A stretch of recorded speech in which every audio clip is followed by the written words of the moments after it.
Αν έχεις πόνο στον αυχένα, μείνε μέχρι το τέλος του βίντεο. Έχω κάποιες ασκήσεις οι οποίες μπορούν να σε βοηθήσουν. Η πρώτη άσκηση που θα κάνουμε είναι αυτή εδώ. Προς όλες τις κατευθύνσεις, για 30 δευτερόλεπτα, το χέρι που είναι από πάνω τραβάει με μία μικρή πίεση για να νιώσουμε το τράβηγμα στη μεριά που κάνουμε τη διάταση.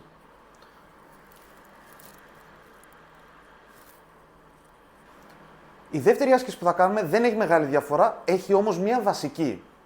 Βάζουμε το χέρι και σμπρώχνουμε το χέρι μας, αλλά δεν προσπαθούμε να βάζουμε την ίδια δύναμη ώστε να μην κουνιέται το κεφάλι ούτε το χέρι.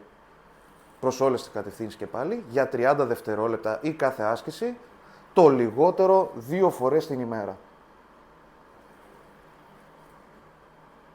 Δεν έχει σημασία ποιες θα είναι αυτές οι 2 φορές, σημασία έχει να γίνεται 2 φορές την ημέρα. Δεν με νοιάζει δηλαδή να γίνεται πρωί-βράδυ, πριν και μετά τη δουλειά, πριν και μετά τον ύπνο, δεν έχει καμία απολύτως σημασία. Σημασία έχει να γίνονται σε καθημερινή βάση. Η τρίτη άσκηση που θα κάνουμε έχει να κάνει με τη διάταση και πάλι του αυχένα. Πάμε να τη δούμε. Στρίβουμε το κεφάλι μας, κοιτάμε προς τα κάτω και έρχεται το άλλο χέρι και τραβάει.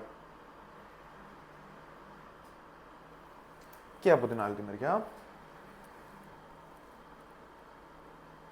Και πάλι για 30 δευτερόλεπτα 2 φορές μέσα στην ημέρα. Με τη τελευταία άσκηση που θα δείξουμε, διορθώνουμε λίγο, αν την κάνουμε καθημερινά, την κακή στάση που έχουμε όταν καθόμαστε πολλές ώρες σε μια καρέκλα και παίζουμε στο κινητό, στον υπολογιστή ή σε οποιοδήποτε άλλο μέσο και γέρνουμε μπροστά και κλείνουμε τους ώμους. Είναι μια κίνηση άγχους η οποία δεν μας βοηθάει καθόλου. Σε αυτή τη κίνηση τι κάνει το σώμα μας? Κάνει σύσπαση του σμής μπροστά στο στήθος και διάταση του σμής της πλάτης. Πώς θα το διορθώσουμε αυτό? Με την ακριβώς αντίθετη άσκηση, η οποία ποια είναι? Θα δέσουμε τα χέρια μας πίσω από την πλάτη και σιγά σιγά θα αρχίσουμε να σηκώνουμε προς τα πάνω.